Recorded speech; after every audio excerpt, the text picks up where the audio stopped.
Put God first. Put God first in everything you do. Everything that you think you see in me, everything that I've accomplished, everything that you think I have, and I have a few things, everything that I have is by the grace of God. Understand that.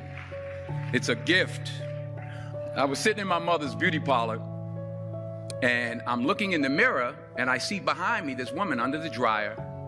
And every time I looked up, she was looking at me, just looking me in the eye. And I didn't know who she was, and I said, she said, somebody give me a pen, so I have a prophecy.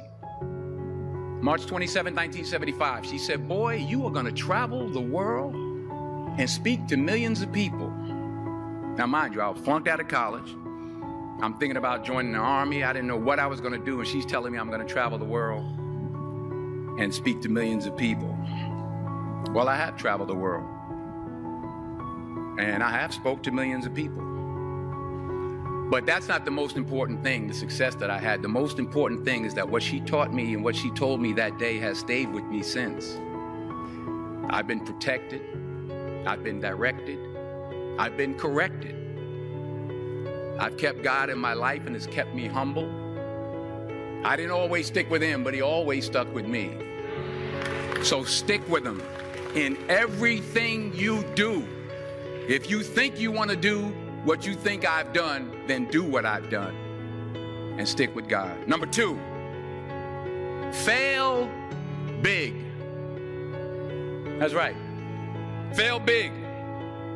Today's the beginning of the rest of your life, and it can be very frightening. It's a new world out there. It's a mean world out there, and you only live once. So do what you feel passionate about. Take chances. But don't be afraid to go outside the box. Don't be afraid to think outside the box. Don't be afraid to fail big, to dream big. But remember, dreams without goals are just dreams, and they ultimately fuel disappointment. So have dreams, but have goals. And understand that to achieve these goals, you must apply discipline and consistency.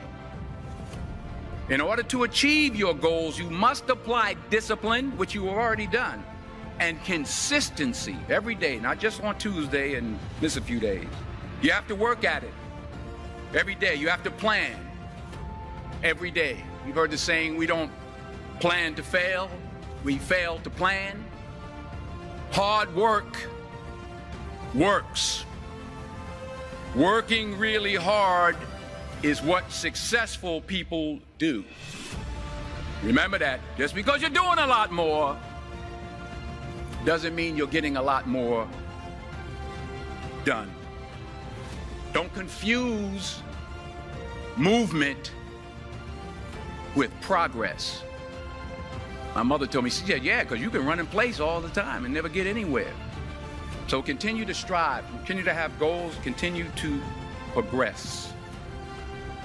You'll never see a U-Haul behind a hearse. I'll say it again.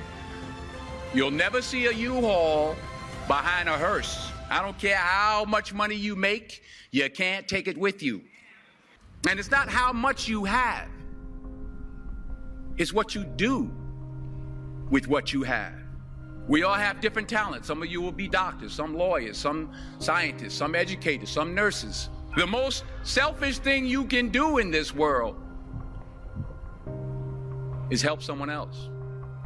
Why is it selfish? Because the gratification, the goodness that comes to you, the good feeling that I get from helping others, nothing's better than that. Nothing's better than that. Not jewelry, not big house I have, not the cars, but it's the joy. That's where the joy is, in helping others. That's where the success is, in helping others.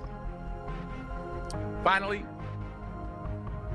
I pray that you put your slippers way under the bed tonight, so that when you wake up in the morning, you have to get on your knees to reach them. And while you're down there, say thank you for grace. Thank you for mercy. Thank you for understanding. Thank you for wisdom. Thank you for parents. Thank you for love. Thank you for kindness. Thank you for humility. Thank you for peace. Thank you for prosperity. Say thank you in advance for what's already yours. That's how I live my life. That's why I am, one of the reasons why I am today. Say thank you in advance for what is already yours. True desire in the heart for anything good is God's proof to you, sent beforehand to indicate that it's yours already.